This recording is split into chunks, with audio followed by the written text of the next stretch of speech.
لرضا الله تعالى ولشفاعة رسوله وخليله وحبيبه محمد صلى الله عليه وسلم على ما نوينا وعلى ما وصلابنا الصالح بنية أن الله تعالى يبلغ مقاصدنا ويسر أمورنا دنيانا وأخرانا ثم إلى حضرة من هدينا الفاتحة لهم وذكرنا أسماءهم بهذا المجلس خصوصا جميع مؤلفي كتبنا المخلصين ومشايخنا في الدين الشيخ محمد الشافعي السنواني وأصولهم وفروعهم أن الله تعالى يتغشاهم بالرحمة والمغفرة. الفاتحة.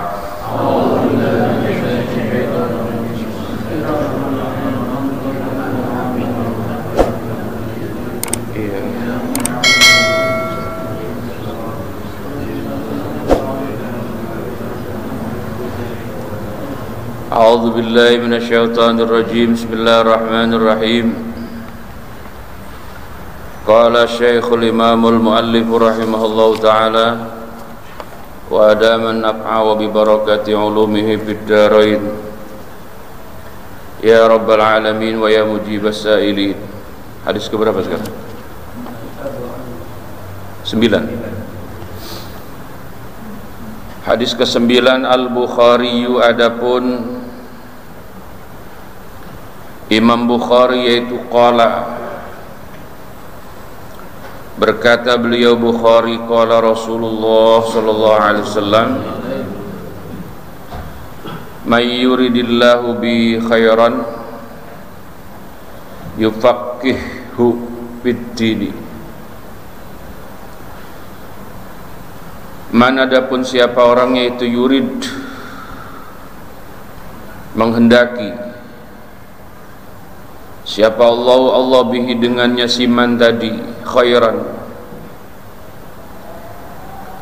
akan kebaikan, yufaqihu jawabnya man, yufaqihu niscaya, memahami fikih siapa Allah akan man, atau memberi paham siapa Allah akan man, fidini pada apa?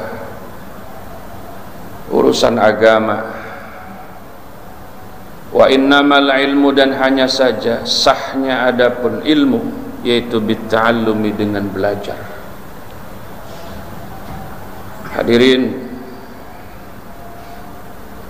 kalau kita ketemu model hadis seperti nomor 9 ini ya, tidak mencantumkan sanad, berarti musannif kitab ini mentaklik, menggantungkan sanad, dan biasanya nanti ada hadis yang sejenis ini, dan nanti baru disebut sanadnya di sana.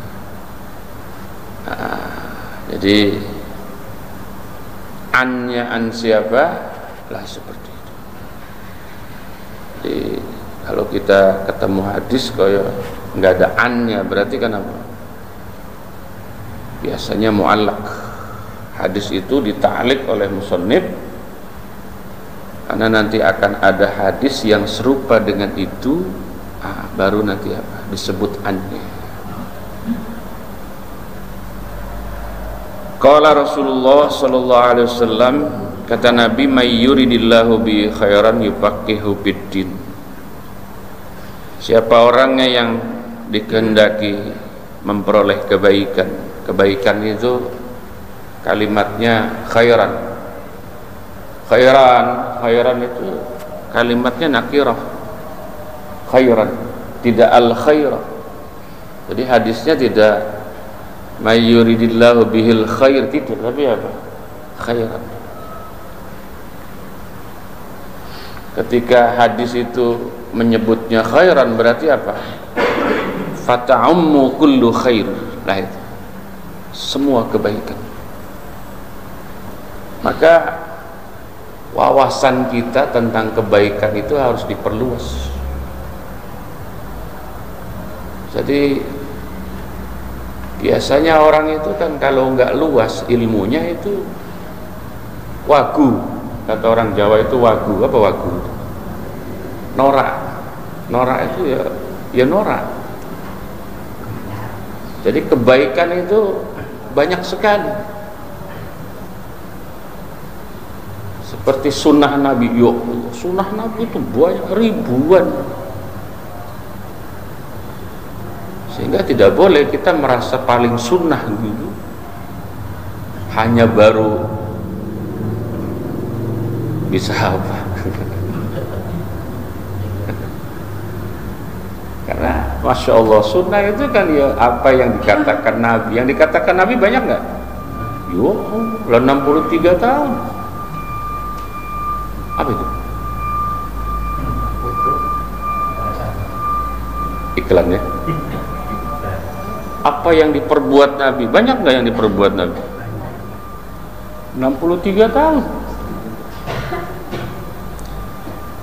Makanya orang kalau pamer-pamer sunnah biasanya ya amatir, amatiran, baru kenal terus ya kaget gitu. Seolah-olah sudah apa, ahlus sunnah, padahal masyaallah. Sama kebaikan ya gitu. Dulu waktu sahabat itu, ini fenomenanya terulang lagi sekarang. Rajin sholat jamaah, tapi pada saat yang bersamaan sahabat itu sering bermusuhan dengan saudara. Rajin sholat jamaah, pada saat yang bersamaan dia pelit, maka turun tuh surah Al-Baqarah, laisal birra an tuwallu wujuhakum qibala al-masyriq wal maghrib walakinnal birra man amana billahi wal yawmil akhir wal malaikah wal kitab wan nabi wa atal mala ala hubbihi dhawil qurba wal yatama wal masakin wa ibnas sabil was sa'ilin wa fir riqab. Banyak sekali. Wa aqamas salata wa ataz zakata wal mufuna bi ahdihim idza ahadu, bahkan was-sabirina fil ba'sa'i wad dharra'i wa hinal ba's ulaika alladziina shadaqu wa ulaika humul muttaqun. Juz 2. Itu ada fenomena sekarang orang mengulang kejadian zaman sahabat. Dia pikir kalau udah sholat jamaah sudah hebat, tonggone musibah meneng baik. Apa itu buah orang rajin sholat?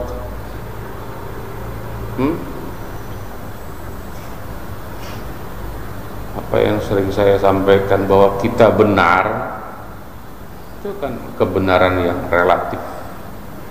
Bapak kan kalau merasa benar itu kan ya kebenaran yang Bapak hanya tahu itu benar. Nah, silakan saja kalau Bapak merasa benar, ya silakan. Tinggal kebenaran yang Bapak merasa yakin benar itu kan didukung oleh ilmu Bapak setinggi apa. Merasa benar itu tidak ada masalah kalau cara pikir, tapi kalau cara tasawufnya sudah berdosa.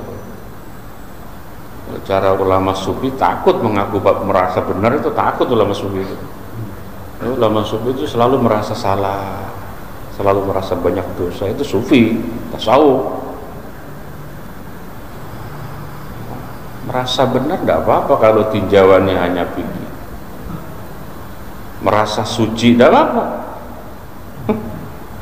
Tapi kalau sudah merasa paling suci, di situ mulai dosanya.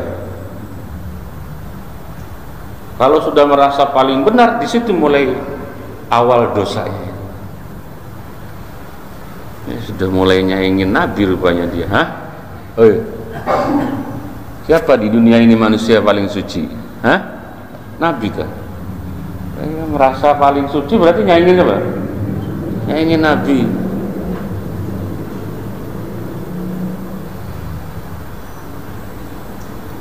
Jadi kebaikan itu adalah sesuatu yang dianggap baik menurut syariat, itu definisi khair. Dan sesuatu yang dianggap baik menurut adah. Adah itu apa? Kebiasaan. Ma wal khair? La. Apa itu khair? Sesuatu yang dianggap baik oleh agama, oleh syariat, sesuatu yang dianggap baik oleh adat, tradisi. Cium tangan baik nggak? Menurut apa? Menurut adat, budaya, anak sama orang tua. Karena dia baik, lestarikan. Masa kebaikan diprotes? Kurang kerjaan. Jadi sengaja ya dalam hadis ini, may yuridillahu bi khairan, khairannya itu menggunakan kalimat nakirah, ay fata'ummu kullu khair. Tapi coba perhatikan di sini Allah mengkhususkan kebaikan itu kepada orang yang dianugerahkan ilmu fikih. Bayangin dulu, ilmu yang mendalami tentang aturan agama, syariat, hukum. Jadi jangan ngomong sama orang itu, kenapa? Kalau ngomongin ubudiyah jago dia. Ubudiyah itu ya bab sholat, bab puasa, bab zakat, bab haji, sudah di luar kepala. Tanya apa saja dia bisa jawab. Biasanya tuh orang yang bisa jawab semua ini ngajinya hatam. Dulu masih kecil ngajinya pas sholatan. Apa pas sholatan zaman biyen? Sudah mulai gede dikit Safinah. Merasa kurang Safinah, ngaji lagi Riyadul Badi'ah. Merasa kurang ilmunya Riyadul Badi'ah, naik lagi. Karena pinternya ulama-ulama fikih itu, wa minha mazkurah fil mutawwalat, pasti begitu redaksi begitu. Dalam dua tanda petik mempromosikan santri supaya rajin ngaji itu, wa minha al mazkurah fil mutawwalat. Kalau kamu mau tahu detailnya, unzur fil mutawwalat. Apa mutawwalat? Di kitab yang lebih luas lagi pembahasannya, ngaji lagi dia, nggak jadi mondok, nggak jadi berhenti. Tadi mau boyong, merasa sudah sudah hatam Riyadul Badi'ah, ternyata udah ditungguin sama Sulamut Taufik. Mana dah? Baru Sulamut Taufik mutawwalat lagi ketemunya ujung ngaji Fathul Qorib. Di Fathul Qorib itu makin haus dia, karena yang menunjang Fathul Qorib banyak sekali. Ada Mughnil Muhtaz, Nihayatul Muhtaz, Tuhfatul Muhtaz. Jadi kitab Fathul Qorib itu yang mendukung penjelasan matannya itu lebih dari 20 kitab syarah. Makin penasaran dia kan, ditawarin lagi yang Fathul Qorib, unzur fil mutawwalat. Mulai ngaji mu'in, ngaji mu'in langsung otaknya panas ngebul. Susah. Fathul mu'in ujian susah banget.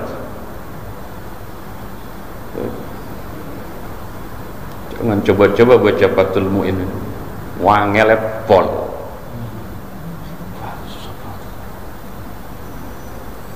Hatam Fathul mu'in, kadang penasaran sudah mampu. Terakhir ada yang super susah itu setelah Fathul. Pikir Fathul mu'in sudah susah, ada yang super susah lagi, apa? Fathul Wahhab. Fathul Wahhab Syekh Zakaria Al-Ansari, wangel banget ini.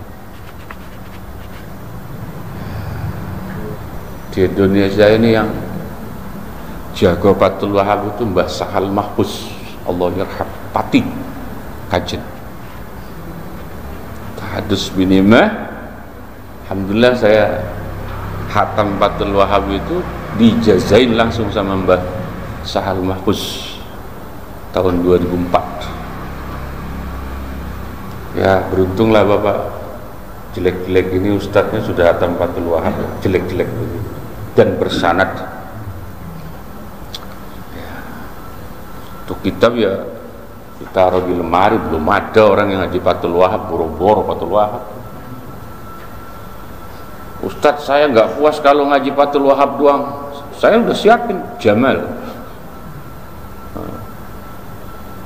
Mau mau ngaji Jamal sama saya, monggo. Jamal masih kurang puas, saya siapin banyak lagi. Orang-orang yang mampu menguasai ilmu itu adalah orang yang muayyanah. Jadi ketika kebaikan itu banyak, kenapa Allah mengkhususkan atau mentakyin khairan itu dengan yufaqihu fiddin? Misalnya kan gini ya, may yuridillahu bi khairan apa? Yuhissu 'ala salatil jamaah, misalnya gitu. Siapa orang yang Allah kehendaki kebaikan, maka orang itu diberi semangat sekali untuk sholat jamaah. Kan tidak ada hadis begitu, tidak ada. Sapa wong sing dikehendaki kebaikan, wong rajin sedekah, tidak ada. Pergi haji, tidak ada, tidak ada. Yufaqihu fiddin. Lah, apa alasannya ini Allah menyebut khairan ini muayyana bi tafaqquh fiddin? Lah ini yang harus kita dalami.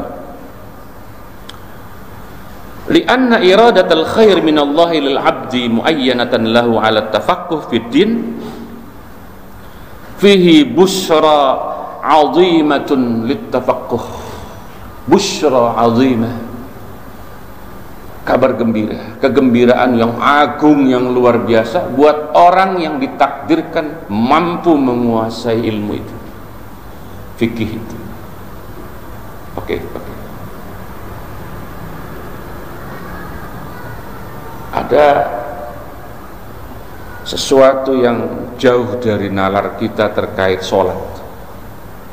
Betapa bahayanya sholat tanpa fikih, itu masalahnya di situ. Setuju sampai situ? Setuju?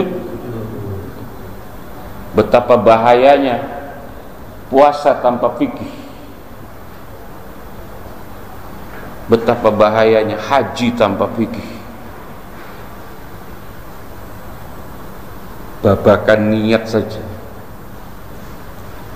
Nah, orang-orang yang amatir fikih itu lebih senang kepada debat kusir. Ustadz, nanya dia, saya niat nawaitu sauma godin an adai, an dibacanya pakai hamzah, padahal pakai ain, an adai fardhi syahri Ramadana. Yang bener Ramadana apa Ramadunin? Mbuh karepmu, saya jawab gitu. Dan saya langsung bilang begitu ya, mbuh karepmu. Sebab esensinya itu bukan kepada Ramadana sama Ramadan. Saya seriusin jawabannya keblenger itu. Saya tanya, kamu baca Ramadana itu tarkibnya jadi apa? Ini dia puyeng tuh Pak.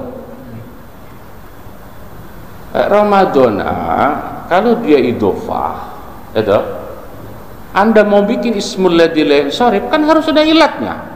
Apa ilat? Elat tahu kita, lidah.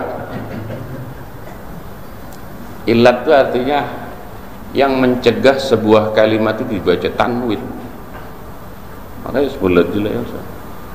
Apa? Ada berapa ilat? Ilat itu kan pasti dua atau satu ilat bimanzilah. Apa itu manzilah apa? Illatain. Itu cara nahwu. Oh, ilatnya ada, saya pernah ngaji jurmi. Ya apa? Alamiah. Satu lagi wazan fi'il. Wazan fi'il biasmu kuwi. Itu ada ziyadah alif nun kayak Utsman, itu ada ziyadah. Cuman Anda tahu nggak persyaratan sebuah kalimat ilatnya ziyadah alif nun itu terbentuknya dari masdar simai apa qiyasi? Wah, langsung muter kepalanya itu. Makanya udah nggak usah dibahas mau Ramadana, mau Ramadanin, terus karepmu. Karena esensinya bukan di situ, tapi apa? Fil qalbinya, sejakunya itu yang penting. Terus sampai keluar busah Ramadanin, tapi hatinya tidak niat, ya nggak sah, no, Pak. Siapa yang bilang nggak sah? Fikih. Coba-coba main-main sama fikih, ambiar ibadah, cuma menang capek doang.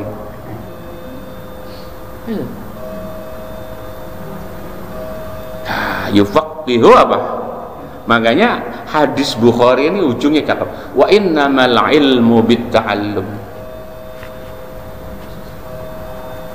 Mau mendapatkan ilmu harus belajar, Pak. Bukan dengan membaca mutolaah dewek, bukan. Ini penting ini. Apa maksudnya innamal ilmu bitta'allum? Begini. Ayyakunal insanu yata'allamul ilma min ghairihi minal arifin. Ranking 1. Saya tanya, Nabi belajar nggak, Pak?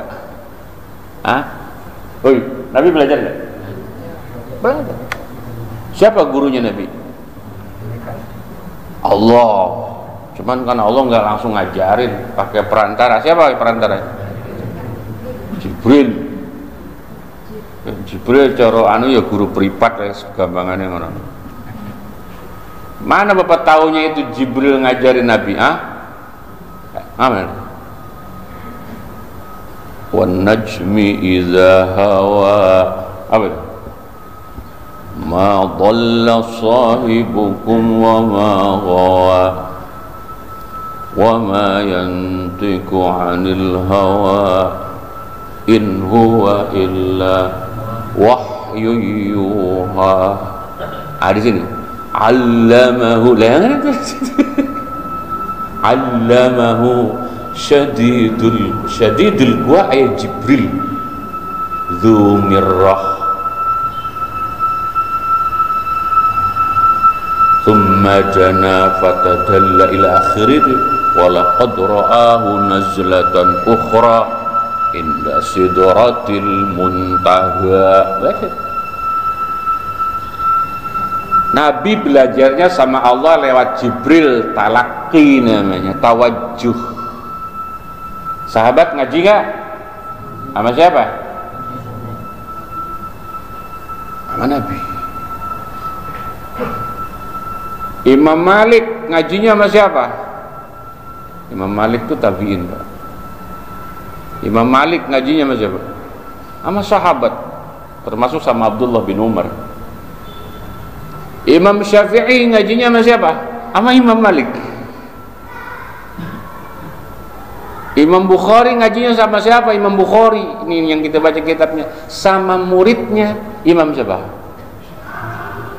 Imam Syafi'i, ashabus Syafi'i namanya. Sehingga Imam Bukhari itu mazhabnya Syafi'i. Kaget orang, loh, lu kagak belajar. Dianggapnya kalau sudah Bukhari sudah top markot. Saya anti mazhab, Ustaz. Lah, anti mazhab? Biasa pokoknya akuran sama hadisnya Bukhari. Lu tahu nggak Bukhari ngajinya sama siapa? Bukhari ngajinya sama muridnya Imam Syafi'i. Lah Bukhari itu mazhabnya Syafi'i. Lah lu yang pakai kitab Bukhari lu nggak bermazhab, berarti lu yang gendeng. Ngaji. Woi, apa? Ngaji. Qala YouTubeun rahimakumullah. YouTubeun Google-iun apa ya?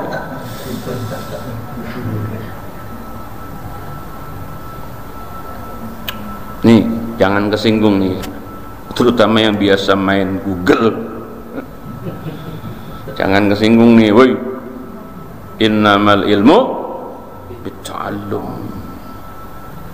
Yakunul insan yata'allamul ilma min ghairihi minal arif wa laysal ilmu bil mutala'ati fil kutub.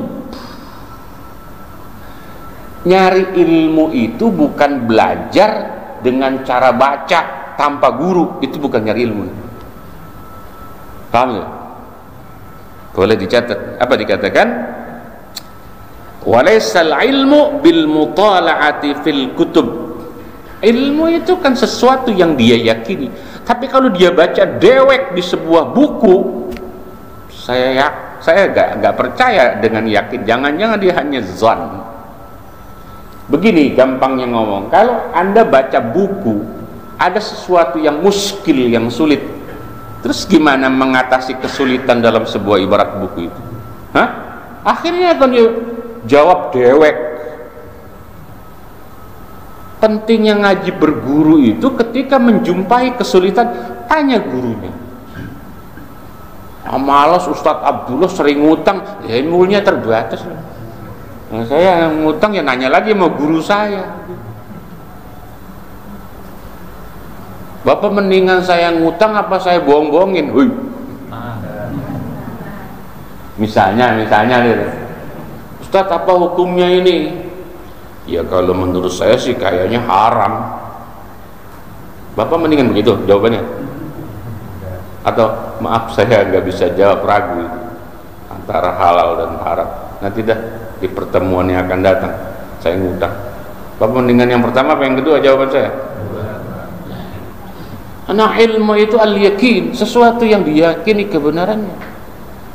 Masa ada hukum fikih kayaknya sih haram lah, haram pakai kayaknya.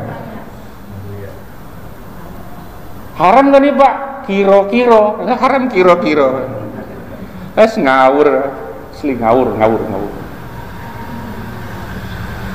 Lanjut hadis ke-10. Al-Bukhari, adapun Imam Bukhari itu qala berkata, ya Bukhari qala Rasulullah sallallahu alaihi wasallam wa alihi wa sallam, man salaka tariqan, man adapun siapa orangnya itu salaka, ngambah itu ya jalan dari rumah ke masjid itu salak.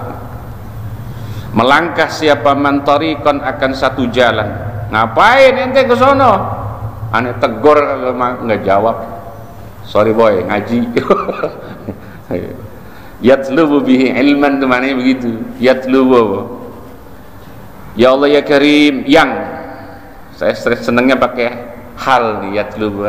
Tapi guru saya bacanya pakai yang, nggak apa-apa lah. Karena menyifati tarik yang secara struktur katanya dia isim nakirah. Jumlah itu setelah jatuh isim nakirah jadi sifat. Tapi kalau at-tariq lah baru itu jadi hal.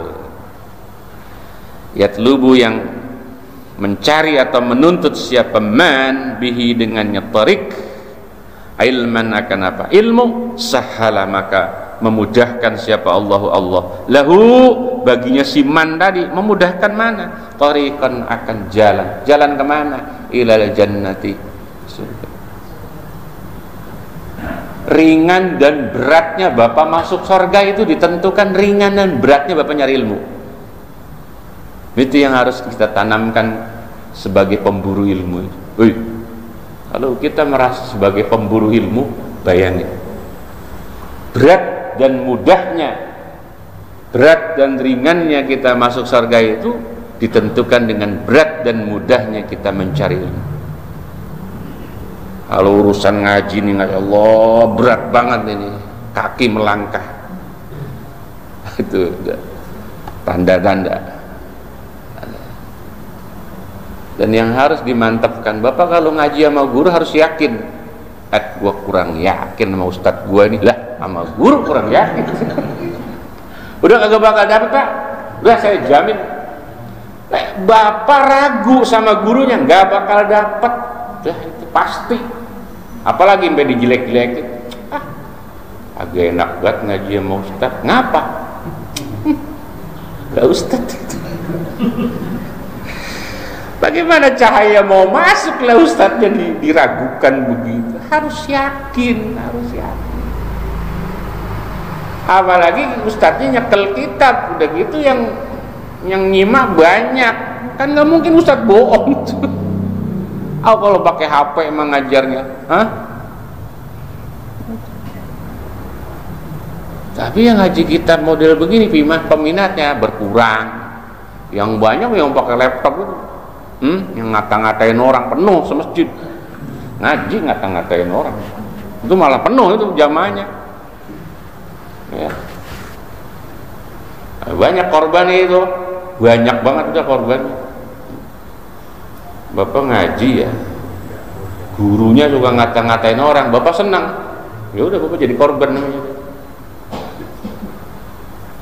Ngaji itu suruh nyayangin orang, Pak. Suruh sayang sama orang, suruh sayang sama makhluk, sama pohonan, sama binatang. Ngaji suruh benci sama orang lah.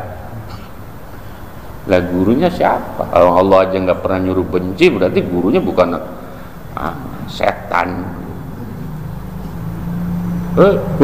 Majelis sing ustadznya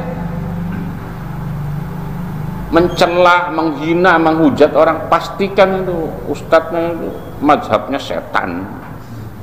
Yakin saya yakin. Ya Allah, naudzubillah min dzalik, ya Allah, naudzubillah. Ini istilah salaka ini, hadis ini kan sebetulnya ada awalnya. Jadi awalnya tuh hadis innal ulama'a apa? Warathatul anbiya.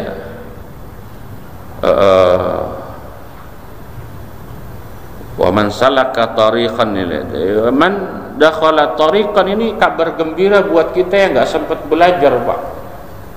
Masuk ke ranah suluk, man salaka tariqan ini dikembangkan lagi oleh Kiai Musannif, termasuk di dalamnya kan pertama kita dulu nih yang belajarnya kita.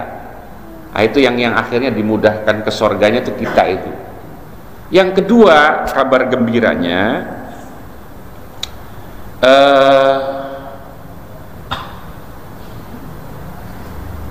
istilah torik ya. Torik itu ada torik hissi, ini yang harus Bapak sampaikan ke orang lain.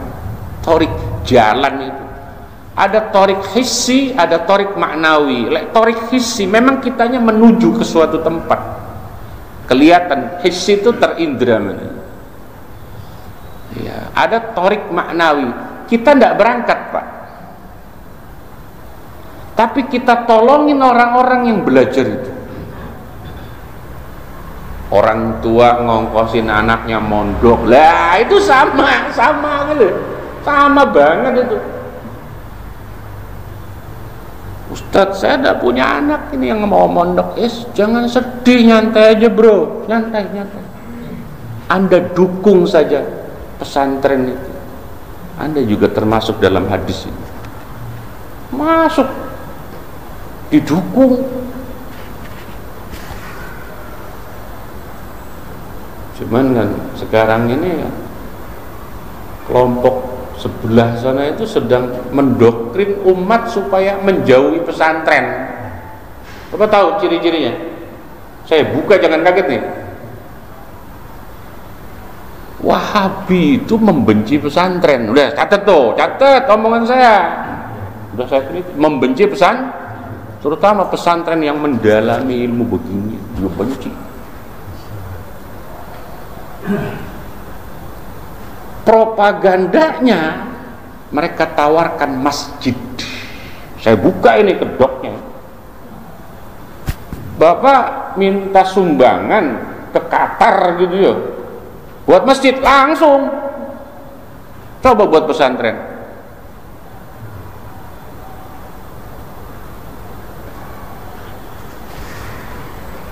Bikin masjid sebanyak yang mewah. Tapi tunggu 10 tahun lagi, masjid itu hanya orang bodoh yang juhal. Kata Nabi begitu. Karena pesantrennya ditinggalin, padahal pesantren itu pabriknya loh. Pak Ustadz mana ini ngopeni masjid dulu santri. Ya, santri 10-20 tahun yang lalu. Ya, kalau pabriknya tidak diopeni, ya, masjidnya bangkrut. Paham, bangkrut. Isinya hanya orang bodoh, berantem itu pengurus. Jamaah pada berantem. Ayo Anda berlomba-lomba membangun masjid semewah-mewahnya. Ada jamaahnya, taklimnya ada. Masjid doang gede, kagak ada taklim. Adatnya sekalinya taklim ngatain orang lah. Udah saya buka kedoknya, Wahabi jahat sekali. Maka pasti musuhnya Wahabi itu kiai-kiai yang punya pondok pesantren, pasti musuhnya. Lawan beratnya dia itu, sama santri-santri hebat itu lawannya dia. Tapi kabar gembiranya, tenang. Setiap tahun lebih dari 1 juta santri yang siap bertempur dari seluruh Indonesia, terutama 50%-nya di Jawa Timur. Lawan tuh santri-santri jos itu. Insyaallah aman lah Indonesia kalau masih ada pondok pesantren, aman banget. Jadi salah satu yang kita bisa pahami dari tarik itu jalan, wasilah. Ya, kita mau dapat ilmu harus keluar dulu. Ustadz, saya lagi nggak bisa keluar, streaming boleh nggak? Nah, zaman modern hadisnya susah, hadis streaming. Apa hadisnya streaming? Hah? Ya kalau saya ya nggak berani langsung jawab boleh. Sebab kalau saya bilang jawab boleh, besok ya pengurus Masjid Nurul Iman nyediain kamera ini satu. Yang datang seorang, selebunya di rumah. Kayak bocah SD zaman dulu sekolah itu. Ya saya sih sah-sah aja, yang penting transportnya jelas online juga. Di zaman modern kan mungkin ya ngajinya kan online. Ya berarti transportnya jangan pakai tangan juga, Ustaz. Transfer lah pakai m-banking. Ya gak apa-apa kalau aturan mainnya jelas. Hah? Zaman makin modern, ya, pengurusnya nggak tahu nomor rekening saya, ya repot. Dia jangan pakai online, datang. Kenapa Ustadz nggak membolehkan online? Karena pengurusnya nggak tahu nomor rekening saya. Oh, saya tidak izinkan. Maaf ya, maaf. Jadi torik artinya wasilah, wasilah secara hissi, jalan, ada jalan. Cara ada yang jalannya dekat, ya berarti ya pahalanya segitu. Ada yang jauh, udah jauh hujan, gober lagi tuh. Makanya ngaji tuh kalau bisa nungguin hujan biar pahalanya tambah apa? Banyak. Lah iya dong. Makin susah, makin gede tantangannya, makin susah ya makin gede pahalanya. Yang enak tuh ngaji udah pala puyeng, hujan, perut mules, wes insyaallah pahalanya banyak. Astagfirullahaladzim. Termasuk yang torik maknawi. Jadi torik ada isi torik apa? Maknawi. Yang maknawi itu kasun atillati yahsul bihal mu'nah fatu'inuhu ala talabil ilmi. Siapapun anda yang mensupport, mensponsori orang yang belajar ilmu, anda masuk ke dalam hadis ini. Masuk.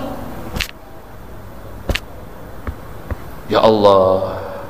Satu lagi hadis ke-11. Yang cinta terhadap majelis taklim. Kalau saya yakin cinta doang nih. Enggak, artinya yang mensupport itu misalnya masih. Iya. Ini siapa yang ngasih airnya? Minum. Surga. Nah ya. Ustaz ngaji terus seret kan ya juga jadi seret itu kita orang dapat itu.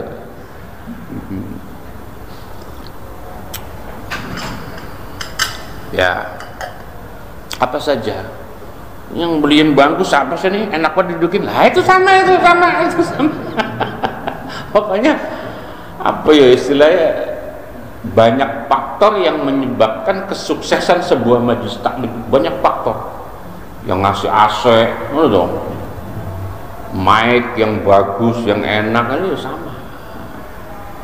Bagaimana Ustaz, saya modal tawa doang Ustaz biar Ustaznya nggak ngantuk, ya boleh juga, dapat juga lah. Mahamin ilmu ya susah, saya modal tawa aja. Tidak apa-apa ya. Ini ada yang nggak enak ya harus saya sampaikan, Bapak jangan tersinggung ya Pak. Cuman di hadis ke-11 nih, kita lanjut dikit lagi. An Muawiyah qala. Hadisnya mirip, cuman nyinggungnya rada dalam. Ini hadis ke-11 nih. Kesinggung nggak kira-kira? Ya harus kesinggung lah. Kesinggung berarti cerdas. Ngaji kalau nggak kesinggung ya nggak cerdas. Ima dua, ima nggak cerdas, ima budeg. Ngaji kagak kesinggung bisa. Itu kupingnya mampet. Ya nggak dengar Ustaz ngomong apa? Kesinggungan. Kesinggung itu ya bagian dari sensitivitas. Zauq, cara wong Arab yang ngomong zauq. Zauqnya itu qalbunya itu sensitif. Bukan yang hatinya tipis, bukan yang retik. Kalau itu mah baper. Sami'tun nabiyya, sami'tu mendengar aku, kata Muawiyah nih. Bapak kenal Muawiyah nggak Pak? Ya, payah amat ini namanya. Muawiyah itu anaknya Abu Sofyan. Ya, cara binnya bin nggak enak memang, tapi ya akhirnya Abu Sofyan kan masuk Islam. Ya emaknya Hindun loh namanya. Muawiyah ini emaknya Hindun yang pernah nyacak gitu. Hamzah, ini nggak enak. Tapi akhirnya bagus. Peristiwa yang terkait Muawiyah itu kan ngeri-ngeri sedap itu kalau diceritakan secara vulgar itu. Bagaimana hubungannya dengan Khalifah Ali bin Abi Thalib. Tapi sayangnya kedua beliau itu Ali dan Muawiyah terbunuh secara tragis. Gara-gara ada orang namanya Abdullah, bukan Abdullah J.A, beda. Abdullah bin Sabah, orang munafik dari Yaman hijrah, dulunya pendeta, nggak dapat jabatan, maka lahirlah Khawarij. Khawarij ya sekarang ya Wahabi itu sama. Dulu di zaman ya Wahabi, sekarang ya rodo munafik kan. Panggil aja Ustadz saya, kenapa nggak perlu bayaran? Ya nggak mungkin minta bayaran, lo udah digaji lu 30 juta. Ustadz tahu? Ya tahu, orang peneliti masa udah tahu. Hati-hati dulu. Dulu sekarang udah nggak ada karena di stop dananya dari sono. DKM pakai Ustadz saya aja. Loh, kenapa tuh? Nggak perlu bayar, gratis. Wah, orang awal langsung, iya. Gelarnya MA, LC biasanya. LC, bla bla bla. Tertarik kita. Tertarik. Ya pantesan nggak dibayar, orang dia udah digaji 30 juta per bulan. Jawa selalu Roja 30 juta gajiannya, Piranda 30 juta, Basalamah 30 juta. Ya Siau paling 10 juta lah dapat Siau. Tentu siapa lagi? Iya orang Kebumen, orang Gombong, dulunya pemuda Pancasila. Usah tahu? Ya tahu, orang saya peneliti. Oh bibirnya hitam, belum ngerokok berat, sekarang mengharamkan rokok. Dulunya perokok berat, orang pemuda Pancasila, saya tahu. Jawas. Peminatnya banyak aja, itu heran saya. Mau gitu dibego-bego. Naudzubillah min dzalik. Ya Allah. Apa kata Nabi? Yaqulu hal keadaan berkata ya Nabi, may yuridillahu bi khair. Mirip dikit depannya tapi ujungnya. Man adapun siapa orang yang itu yurid, menghendaki siapa Allah bi khair, dengannya siman tadi khairan. Ya Allah, nangis, kita nangis di sini nih. Hadis ini kita nangis ya Pak. Betapa tawaduknya Nabi, betapa tawaduknya Nabi. Khairan akan kebaikan, yufaqihu, maka memberi paham siapa Allah akan man fid dini, pada apa? Persolatan. Itulah makanya saya bilang, Bapak jangan mengagumi saya. Bapak nggak boleh mengagumi saya, nggak boleh mengagumi saya. Ketika Bapak melihat ada orang pinter, jangan sosok, tapi lihat yang memberi pinter dia siapa? Allah.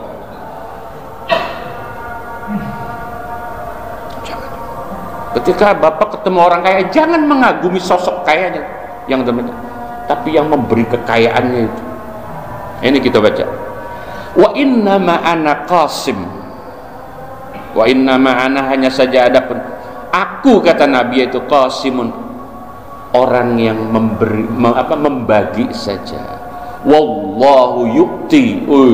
Anak qasim, wallahu yu'ti. Wallahu adapun Allah, yaitu yu'ti, yang memberi siapa Allah. Walan tazala, dan senantiasa siapa hadil ummatu, umat ini, umatnya Nabi Muhammad SAW, yaitu qaimatan, orang yang menegakkan ala amrillahi, atas perintah Allah. La yadurruhum, jaminan nih dari Nabi ini, la yadurruhum, hal keadaan tidak memberikan madarat akan hadhil ummah siapa man orang khalafahum, pastilah yang menyalahi siapa man akan hadhil ummah, hatta ya'tiya, sehingga datang masanya apa? Amrullah ayil qiyamah. Hatta ya'tiya, sehingga datang apa? Amrullah ayil qiyamah, hari kiamat. Ngeri hadisnya. Saya itu bukan mufassir, Pak. Kalau saya baca tafsir, kalau malam Rebo di belakang itu saya membuka tafsir. Jangan bilang saya mufassir, terlalu tinggi pangkat itu. Saya itu hanya qari. Apa qari? Orang yang baca, sama mubayyin, orang yang menjelaskan, membaca kitab tafsir dan menjelaskan kitab tafsir. Jadi yang alim, allamah, al-muhqiq itu musannifnya itu yang hebat. Termasuk kitab ini yang hebat ya musannifnya. Saya cuma baca doang. Jadi jangan pernah mengagumi orang alim, kan bukan Allah. Nah, apa kata Nabi? Saya itu punya ilmu itu dari Allah, yang ngasih saya ilmu itu Allah. Jadi sama saya juga ini yang ngasih ilmu Allah. Nah, karena saya itu dapat ilmunya sama Allah, saya cuman bagi kata Nabi begitu. Jangan bilang saya alim, saya cuman bagi.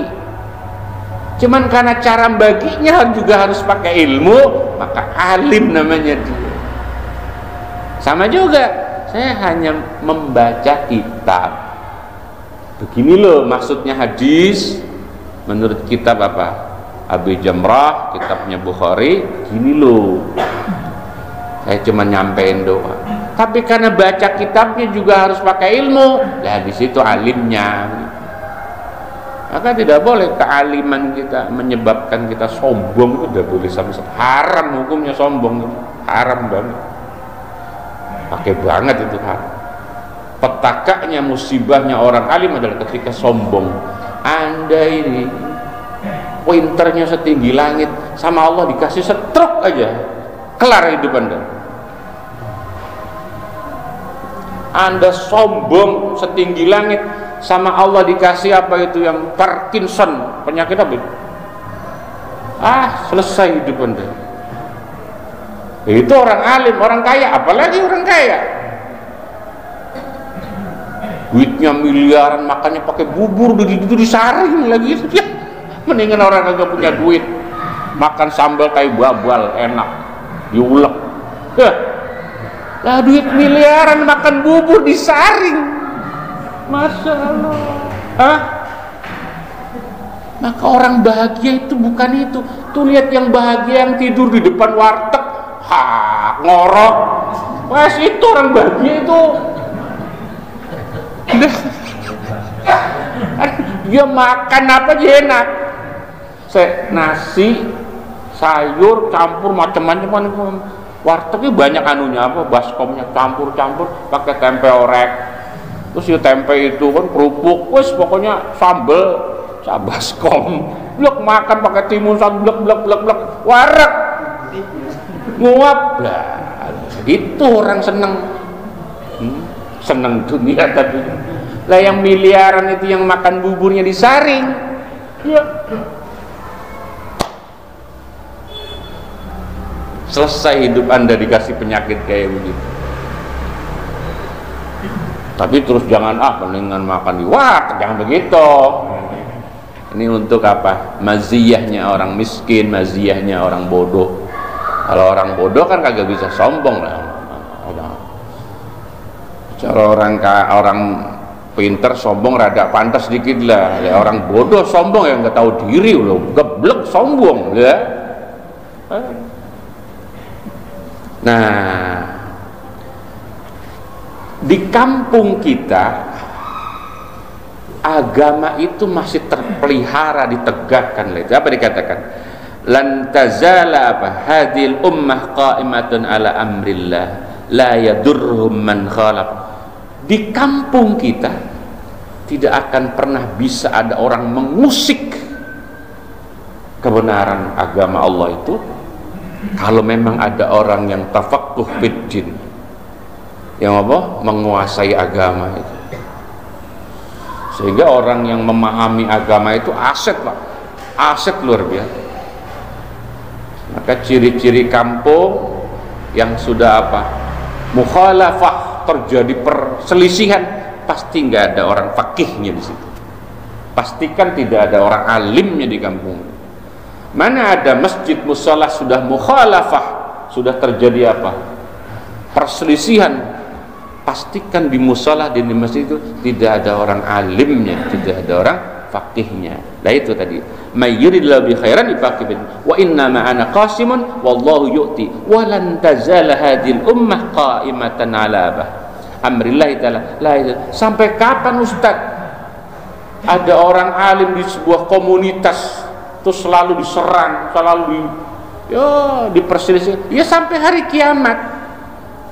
Karena ketika ada orang alim pasti ada orang bodoh. Ketika ada orang memperjuangkan kebenaran, ada orang yang mati-matian memperjuangkan kejahatan, itu biasa, itu bersandingan gitu, itu biasa sekali. Sehingga buat kita orang yang sudah fokus ngaji bahkan sampai alim harus konsisten, ya harus konsisten. Lah cuman maknanya begini, yufaqihu itu memang takdirnya, Pak. Bapak disuruh ngaji ya. Hah? Itu sama waktu sahabat ngaji. Jadi ada 10 sahabat ngaji di depan Rasulullah SAW. Begitu pulang tadi tahu yang disampaikan Nabi. Ada latap-latap, sahabat ya dia bunyi latap-latap. Tahu latap-latap? Di antara paham sama kagak, loh, gue mau tidur tadi, kata sahabat. Dari zaman Nabi itu biasa. Ada yang kecerdasannya luar biasa, ada yang tibang-tibang, ada yang banget, susah memang. Masuknya susah ya. Jadi bukan perkara baru, Pak, dari zaman Nabi udah ada. Kenapa? Pemahaman sebuah ilmu agama itu adalah anugerah busra azimah. Tadi kan begitu. Sehingga beruntunglah bahwa kita ditakdirkan oleh Allah memiliki pemahaman, kecerdasan menguasai ilmu agama. Tapi kan nggak semua orang bisa memiliki kecerdasan memahami agama itu. Ada level-levelnya. Kalau lagunya sih, lagu sih bisa dicetak. Lagu tahu nggak, gaya casing itu bisa itu diseragamkan. Hah? Coba Bapak ngundang penceramah, Bapak nggak kenal orangnya. Nah penceramahnya bawa jamaahnya 10, seragamnya sama, yang Bapak cium tangannya dulu siapa? Ya kagak tahu, orang casingnya sama. Jadi kalau casing potongan bisa dicetak, tapi kalau tafahum tak bisa. Kan sering tuh orang hormat sama ajudannya, bukan sama apa pejabatnya, itu karena tadi ini yang nggak enak. Akhirnya apa? Dari zaman Nabi ternyata tingkat pemahaman orang tentang agama itu bervariasi. Maka wajar kalau sekarang juga seperti itu, wajar sekali. Dan Bapak tidak perlu merasa oh iya. Siapa sahabat Nabi paling cerdas? Bapak kenal siapa? Siapa namanya? Imam Ali pastinya. Terus siapa setelah itu? Abdullah bin Mas'ud. Abdullah bin Mas'ud itu pernah dibawa oleh sahabat Umar radhiyallahu anhu kalau corok sekarang ini di komunitas veteran perang Badar. Suyuh itu orang-orang tua. Ya Umar waktu jadi khalifah itu ngajak Abdullah bin Mas'ud. Ternyata para veterannya kesinggung. Umar, apa urusan kamu bawa-bawa pemuda itu? Diremehkan loh sama veteran. Apa kata Umar? Kamu jangan main-main pemuda ini. Ini pemuda itu pointer itu. Akhirnya dites sama Umar itu. Coba para suyuh veteran-veteran perang Badar, apa yang kamu bisa jelaskan kepada saya tentang surat An-Nasr, idza jaa nasrullahi wal fath? Karena yang diajak ngobrol adalah veteran perang, yang diangkat langsung surat apa? An-Nasr. Oh, mayoritas ulama orang-orang tua itu jawabnya itulah pertolongan Allah dan apa? Futuh Mekah. Wah, langsung dibantah sama Umar, belum nyampe ilmunya. Apa begitu Abdullah bin Mas'ud jelasin itu, ternyata itu surat itu bukan surat sederhana. Kalau Islam itu sudah paripurna, tugas sudah selesai, berarti apa Pak? Nabinya pensiun. Kalau nabinya pensiun maksudnya apa? Sebentar lagi akan diambil oleh Allah. Jadi turunnya surat An-Nasr itu informasi bahwa ajal saya sudah dekat. Itu yang tua-tua nggak nyampe ilmunya ke situ. Abdullah bin Mas'ud yang masih muda nyampe ilmunya ke situ, saking cerdasnya itu. Bapak baca itu di Riyadhus Shalihin, ada itu peristiwa itu dia bagikan. Baik, kita akan lanjutkan nanti di pertemuan yang akan datang. Hadis ke-12, wallahu a'lam bishawab. Al-Fatihah. Bismillahirrahmanirrahim.